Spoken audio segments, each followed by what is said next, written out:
Dios les bendiga, hermanos. Es un placer estar de nuevo con ustedes para compartir algunas ideas acerca de la palabra del Señor. En estos días de Navidad, por supuesto, seguimos hablando de temas que se pueden tratar en cualquier tiempo, pero que es muy apropiado tratarlos en estos días, porque la mente está más abierta, el corazón está más dispuesto, y gracias a Dios porque se nos da esta oportunidad. Yo quiero hoy empezar leyendo en el Evangelio de Lucas, en el capítulo 2, cómo el evangelista Lucas nos cuenta algunos detalles de la Navidad. Lucas 2:6 dice: aconteció que estando ellos allí, se cumplieron los días de su alumbramiento, y dio a luz su hijo primogénito, y lo envolvió en pañales, y lo acostó en un pesebre, porque no había lugar para ellos en el mesón. Esta historia que nos cuenta Lucas habla de aquel censo que dice se hizo en los días de Augusto César, que todas las personas en el imperio fueran a su ciudad de nacimiento para ser censados, para ser empadronados. Eran cosas que hacían, o que hizo este emperador con un fin político. Poder saber, poder cobrar impuestos, número uno. Y número dos, poder saber con cuántos hombres contaba para sus fuerzas militares. Y esto obligó, como hemos leído, a que cada uno fuera a su ciudad de origen. Es por eso que José y María tuvieron que viajar desde el norte, desde Galilea, posiblemente Nazaret, hasta Belén, unas 100 millas, unos 160 kilómetros. No tenemos detalles del viaje, pero podemos imaginarnos cómo fue en aquellos tiempos, y más cuando va una mujer que está embarazada. Y al llegar al mesón, se nos dice que como había tanta gente, pues no encontraron lugar. Y por supuesto, esta pareja, José y María, eran personas humildes. Así que les quedó aún más difícil poder encontrar un lugar. Además, nadie sabía. Nadie tenía idea siquiera. Quizá María sí, José, por lo que el ángel les había dicho. Pero los demás que estaban en Belén no tenían idea quién era el que iba a nacer ahí. Hoy día, gracias a Dios, a la palabra de Dios, nosotros tenemos algunas ideas. ¿Quién fue el que nació en Belén? ¿Quién fue aquel niño? Gracias a Dios que Dios le dio esa sabiduría, esa inspiración a sus apóstoles para que nos dieran a conocer la persona de Jesús. Yo quiero leer dos pasajes bíblicos que nos ayudan a entender quién era Jesús. El primero se encuentra en Hebreos. La mayoría de ustedes quizá lo conocen. Capítulo 1, versículos 1 al 4. Y esto es lo que dice de Jesús. Dios, habiendo hablado muchas veces y de muchas maneras, en otros tiempos a los padres por los profetas, en estos postreros o últimos días nos ha hablado por el Hijo. Escúchelo. A quien constituyó heredero de todo, por quien asimismo hizo el universo, el cual, siendo el resplandor de su gloria, la imagen misma de su sustancia, quien sustenta todas las cosas con la palabra de su poder, habiendo efectuado la purificación de nuestros pecados por medio de sí mismo, se sentó a la diestra de la majestad en las alturas, hecho tanto superior a los ángeles, cuanto heredó más excelente nombre que ellos. Este es el niño que nace en un pesebre. El apóstol Pablo, en Colosenses, capítulo 1, versículos 15 hasta el 20, nos dice quién era este niño. Versículo 15.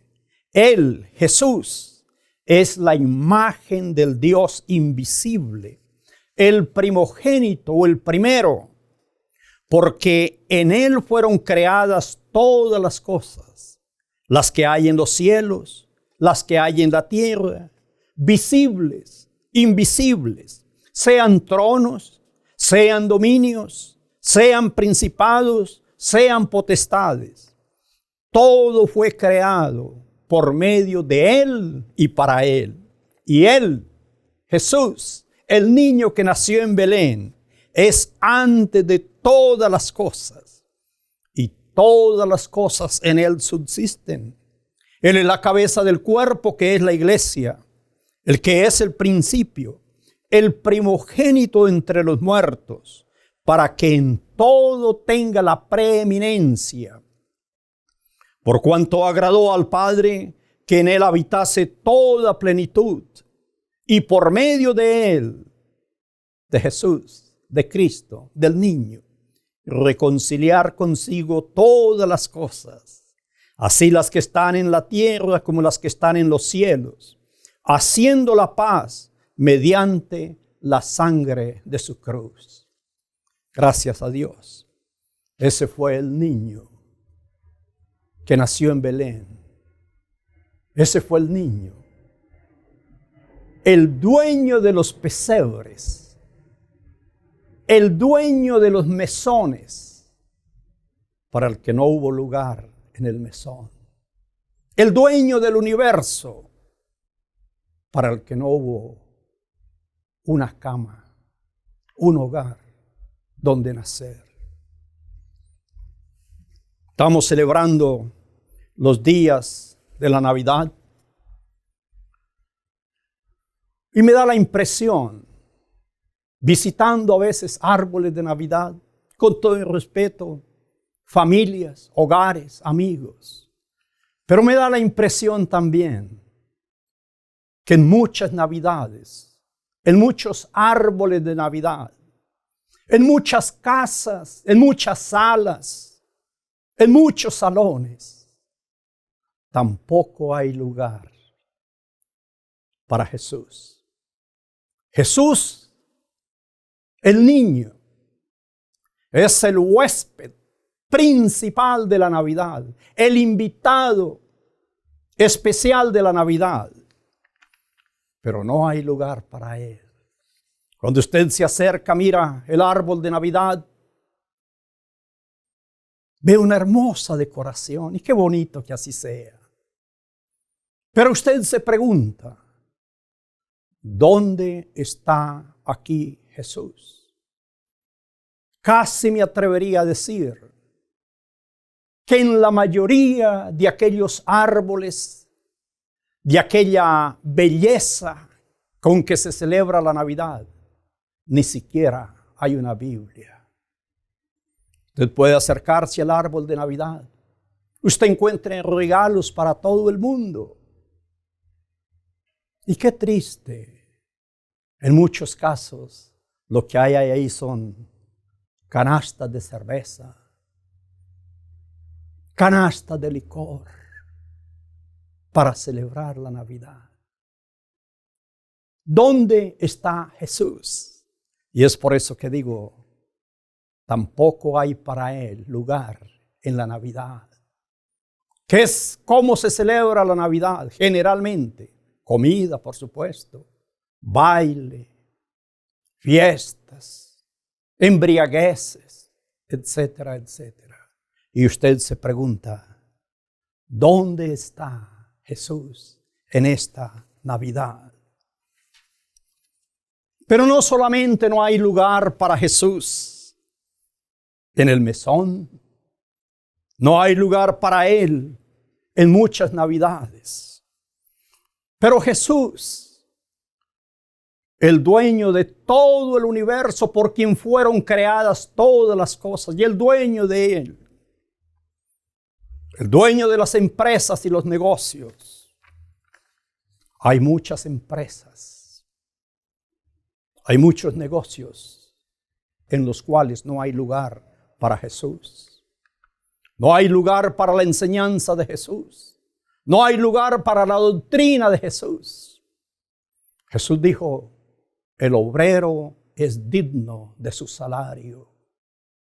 Y da tristeza, pero hay que decirlo, tantas empresas que exprimen a sus obreros, tantas empresas que le niegan los principios elementales, con todo el respeto, hasta el derecho muchas veces de ir al baño. Qué triste, el Señor que es dueño de todo, que debiera tener el primer lugar en una empresa, no hay lugar para Él.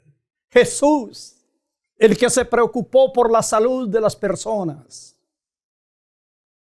No hay seguros médicos, no hay un seguro médico para un obrero que trabaja. La dignidad humana, en muchos casos, no se tiene en cuenta. No hay lugar para el dueño de las empresas, no hay lugar para el dueño de los negocios. No hay lugar para Jesús, no solamente en el mesón, no solamente en los árboles de Navidad, no solamente en las empresas, pero no hay lugar para Jesús en las escuelas donde se forman los niños. Jesús que exaltó a los niños, que dijo que alguien si quiere entrar a los cielos tiene que volver a ser como un niño. Jesús que bendijo a los niños y los puso como un ejemplo para todos nosotros. A esos niños se les niega el derecho de oír de Jesús. En las escuelas se ha sacado el derecho de orar por los niños en las escuelas. En las escuelas no se les permite enseñar la Biblia. Alcancé a conocer aquellos tiempos cuando los profesores, habiendo sido yo mismo profesor, antes de empezar una clase, se oraba. Una breve oración. Se leían 2, 3 versículos de la Biblia por corto. Y los niños escuchaban con reverencia, prestaban atención. Y muchos preguntaban acerca de Jesús. Hoy se les ha negado esos derechos a Jesús. Al dueño de la educación, al maestro por excelencia, se le ha negado el derecho de que esté en las escuelas. Tristemente, al Señor de la justicia, al juez de todo el universo, como es Jesús, se le ha negado el derecho en los juzgados. Se le ha negado el derecho a invocar el nombre de Dios en muchos casos en las cortes judiciales. Tengo un amigo, abogado, y él acostumbra presentar en todos sus documentos en juzgados un versículo de la Biblia para empezar como una apertura que hable acerca de la justicia. Un día yo iba con él y al entrar a un juzgado, el juez le pidió que no volviera a hacer eso, que no le presentara en sus discursos, en sus documentos, esos versículos bíblicos. Y él, gracias a Dios, un hombre convencido de Dios, le escribió un documento al juez y le dijo, tengo el derecho de hacerlo, señor juez. Finalmente, el juez le dio la razón. Pero qué triste, vuelvo a decir, que en las cortes, donde el juez por excelencia es Jesús, no tenga derecho a estar.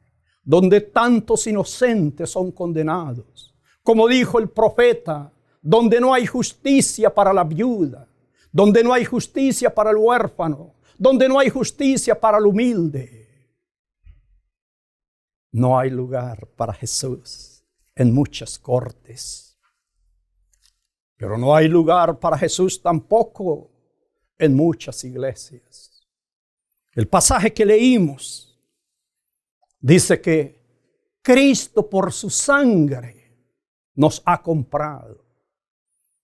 Jesús dice que vino a edificar su iglesia.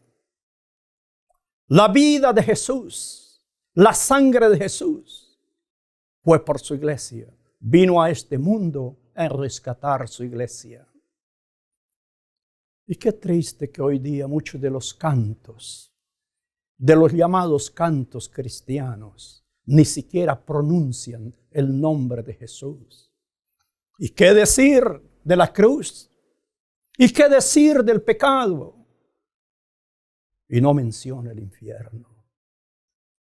A un cantante famoso de estos, que vende millones de discos, le preguntó un periodista famoso en Estados Unidos, en español, y le dijo, ¿por qué en sus cantos usted no menciona el nombre de Jesús, de Cristo? Y él muy sinceramente le dijo, es que no se vende. Dijo, es que las casas productoras nos dicen que eso no es vendible. Qué triste.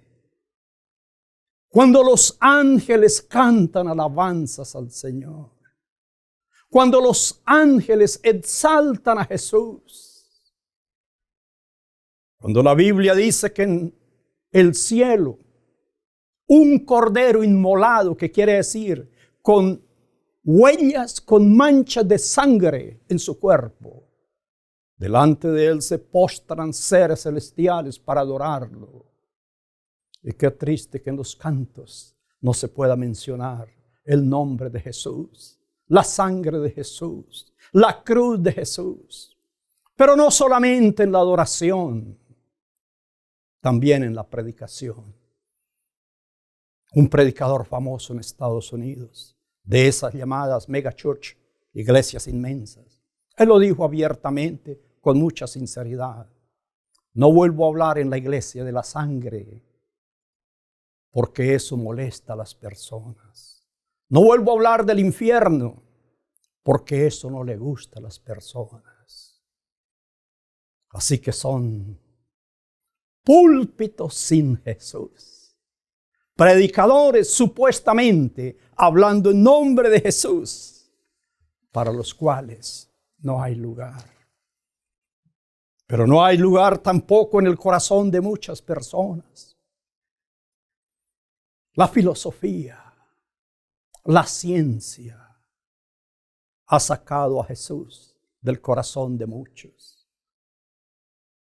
Como dijo el Señor en su parábola del sembrador, la vanidad de las riquezas hacen vana la palabra.